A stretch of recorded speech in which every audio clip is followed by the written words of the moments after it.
রোদে দাঁড়ালেই শরীরের উপকার, এমন ধারণা যেমন পুরোপুরি ঠিক নয়, তেমনি সূর্যের আলোকে পুরোপুরি এড়িয়ে চলাও ভালো নয়। শরীর সুস্থ রাখতে পরিমিত সূর্যালোকের প্রয়োজন আছে।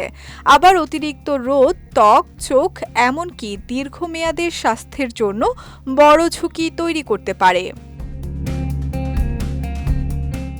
সূর্যের আলো শরীরে ভিটামিন ডি তৈরিতে গুরুত্বপূর্ণ ভূমিকা রাখে। এই ভিটামিন হাড় ও পেশির স্বাভাবিক কার্যক্রমের জন্য প্রয়োজন। দিনের আলো মস্তিষ্কের জৈবিক ঘড়িও নিয়ন্ত্রণে সাহায্য করে।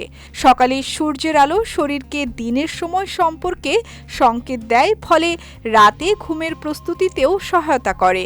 নিয়মিত দিনের আলো পাওয়ার সঙ্গে ভালো মেজাজ ও বিষণ্ণতার উপসর্গ কমার সম্পর্কও পাওয়া গেছে।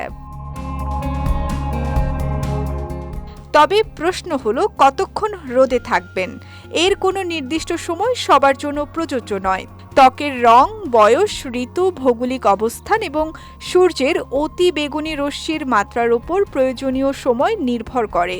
গাঢ় ত্বকে মেলানিন বেশি থাকায় ভিটামিন ডি তৈরিতে তুলনামূলক বেশি সময় লাগতে পারে। তাই কয়েক মিনিটের সূর্যালোক কারো জন্য যথেষ্ট হলেও অন্যের ক্ষেত্রে কিছুটা বেশি সময় প্রয়োজন হতে পারে।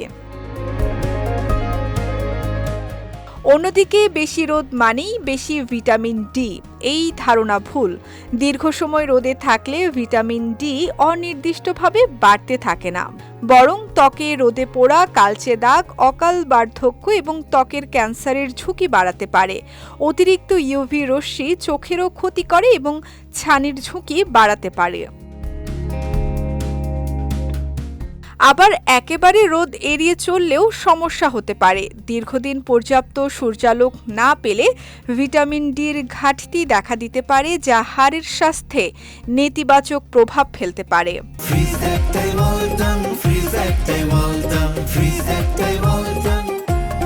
তাই সুস্থ থাকার জন্য রোদকে ভয় পাওয়ার দরকার নেই, আবার রোদে পুড়ে যাওয়ারও প্রয়োজন নেই। অল্প সময় নিয়মিত দিনের আলো নেওয়া, তীব্র রোদে ছায়া বা সুরক্ষামূলক পোশাক ব্যবহার করা এবং প্রয়োজন অনুযায়ী সানস্ক্রিন ও ইউভি সুরক্ষিত সানগ্লাস ব্যবহার করাই সবচেয়ে নিরাপদ। মনে রাখুন, সূর্যের আলো ওষুধের মতো, পরিমিত হলে উপকারী, অতিরিক্ত হলে ক্ষতিকর। বিজয় টিভি নিউজ ডেস্ক।